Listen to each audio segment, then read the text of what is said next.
One telemetry comparison from Hungary has triggered a question Ferrari cannot ignore. Lewis Hamilton may not simply be driving the car differently, he may be exposing a performance gap hidden inside it. The source claims Ferrari's engineers were left speechless, but the most important details have not been published. No exact lap time difference, no throttle percentage, no braking trace, no complete corner-by-corner comparison. And that missing data changes everything. Because telemetry does not care about reputation, excuses, or expectations. It records every moment a driver brakes, turns, accelerates, and fights the car. If Hamilton's Hungary data really shows a major difference, Ferrari may have discovered something far more serious than one difficult weekend. Weakness in the car, a weakness in the setup, or a truth about Hamilton's driving that nobody inside Ferrari was prepared to confront. Subscribe to the channel. To understand why this matters, you first have to understand what telemetry really reveals. From the outside, two laps can look almost identical. The cars follow the same racing line. The drivers attack the same corners. The stopwatch may show only a small gap. But inside the data, the picture can be completely different. Telemetry records what the driver does before the car reaches the corner, while it is rotating, and during the moment when the power goes back down. It shows how early the brakes are applied, how quickly they are released, how much speed is carried into the turn, and how confidently the driver returns to the throttle. Think of it like two people walking across a frozen lake. Both may reach the other side, both may appear calm, but one person moves naturally, trusting every step, while the other constantly adjusts, tests the surface, and prepares for the ice to crack. That difference is difficult to see from a television camera. In telemetry, it becomes impossible to hide. And Hungary is exactly the kind of place where those differences can become painful. The circuit demands rhythm. One corner leads directly into another, which means a small mistake does not always end when the corner ends. It can follow the driver into the next braking zone, damage the next exit, and then reduce speed all the way down the following straight. The car must feel predictable. The front must respond when the driver turns. The rear must remain stable when the brakes are released. And when the driver touches the throttle, the car must give confidence instead of hesitation. That sounds simple. It is not. A Formula One driver is making these decisions at enormous speed, with almost no time to correct a mistake. When the car behaves exactly as expected, the driver can attack. When it does not, the driver begins protecting himself from the car. He brakes slightly earlier. He waits slightly longer before accelerating. He uses a safer steering input. Each change may look tiny on its own, but across an entire lap, those tiny moments begin to connect. And this is where Hamilton's Hungary telemetry becomes so important. The available source claims that Ferrari engineers were stunned by what they saw, but it does not publish the exact traces, the lap time difference, or a corner-by-corner breakdown. That means the dramatic claim is clear, while the technical evidence behind it remains unspecified. But even that absence tells us where the real tension begins. Because if the difference was large enough to shock Ferrari, the engineers were probably not looking at one isolated mistake. One missed braking point would not transform their understanding of the car. One slow corner would not create a major internal mystery. The real concern would be a pattern. A repeated difference in how Hamilton approached the lap. Perhaps the car demanded a driving style that worked against his natural instincts. Perhaps he was finding speed in one phase of the corner, while losing even more somewhere less obvious. Or perhaps the data showed that the limitation blamed on the driver was actually coming from the machine beneath him. That possibility changes the entire story. Drivers are often judged by the final lap time. Faster looks better, slower looks worse. It feels simple, clean, and undeniable. But lap time is only the final answer. Telemetry shows the calculation. Imagine two students receiving different scores on the same test. Looking only at the result tells you who scored higher. Looking at every answer tells you why. One may understand the subject, but make a few costly mistakes. The other may be guessing correctly. And sometimes, the test itself may be badly designed for the person taking it. For Ferrari, that distinction could be critical. If Hamilton was simply failing to extract the car's potential, the solution would appear to be adaptation. He would need to change his approach, rebuild confidence, and learn what the car demanded. But if his telemetry showed that he was reaching a different limit, then Ferrari would face a far more uncomfortable question.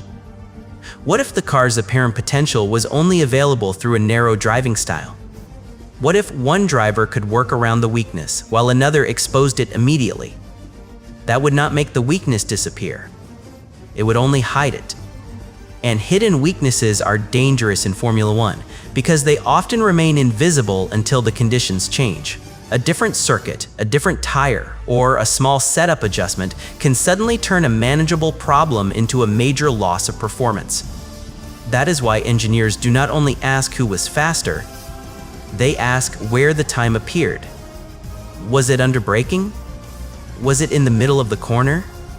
Was it during acceleration? Was the driver fighting understeer where the car refuses to turn sharply enough? Or was the rear moving too much, forcing hesitation before the power could be applied? Every answer points toward a different solution. And every wrong conclusion sends development in the wrong direction. But there is another layer here, one that makes the situation even more sensitive. Hamilton is not an inexperienced driver trying to understand Formula One for the first time. His feedback is built from years of recognizing tiny changes in balance, grip, braking stability, and tire behavior. That does not mean he is always correct. No driver is. But it means that when his feeling and the stopwatch appear to tell different stories, the telemetry becomes the judge. And in Hungary, according to the source's central claim, that judge may have delivered a result Ferrari did not expect. The shocking difference may not have been that Hamilton was simply slower. It may have been how he was slower.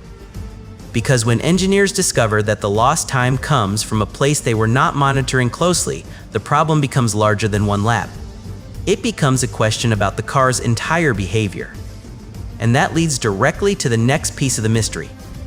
The data may have shown Ferrari not only what Hamilton was doing differently, but why the car was forcing that difference in the first place. And this is where the story becomes far more uncomfortable for Ferrari. Because a telemetry difference is only useful when the team understands what created it.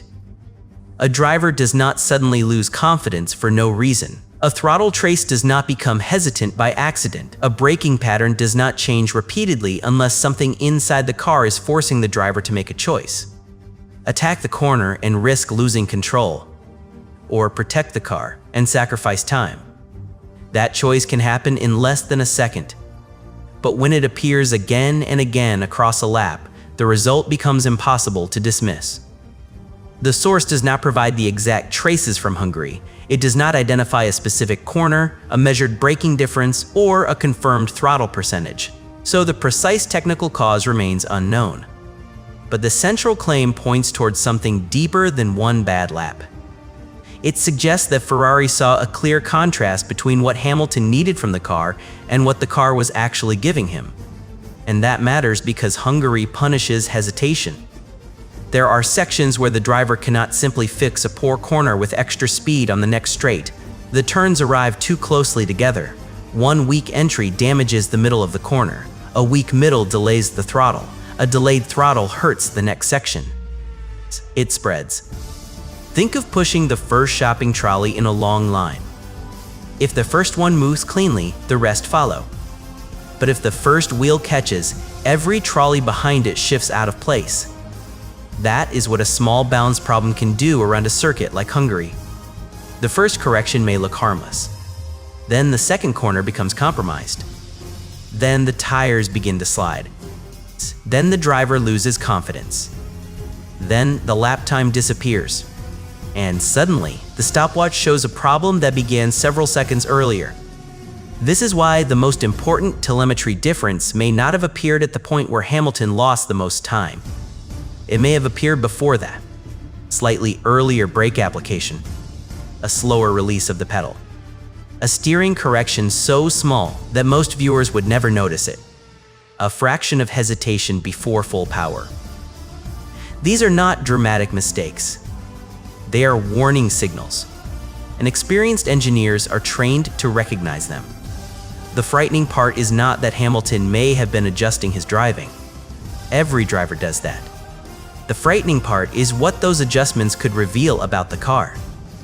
If the front of the Ferrari was not responding sharply enough, Hamilton may have needed to wait longer before committing to the corner. That would reduce his speed on entry and make the car feel slow to rotate.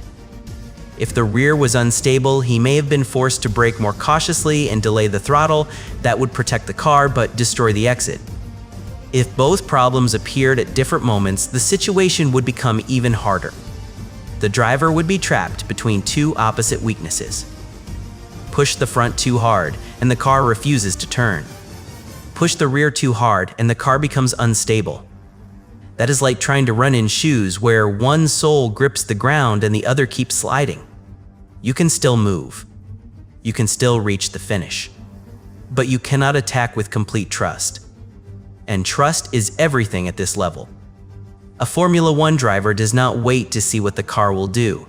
He has to predict it. He commits before the result is guaranteed. He turns into the corner believing the front tires will bite. He releases the brake believing the rear will remain calm. He applies the power believing the car will accept it.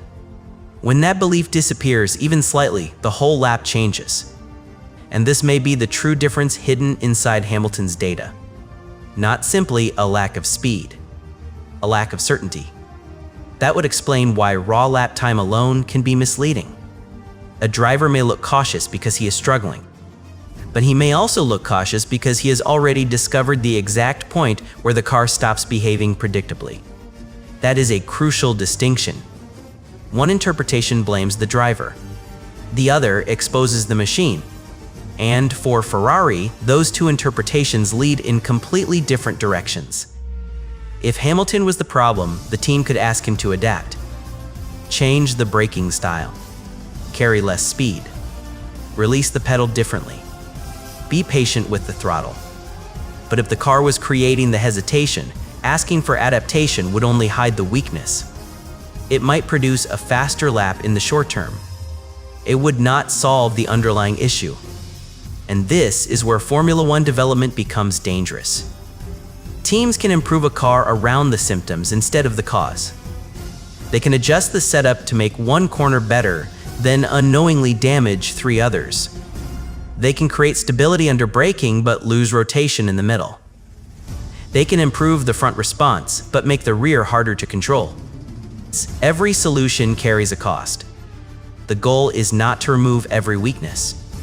That is impossible. The goal is to decide which weakness the driver can live with.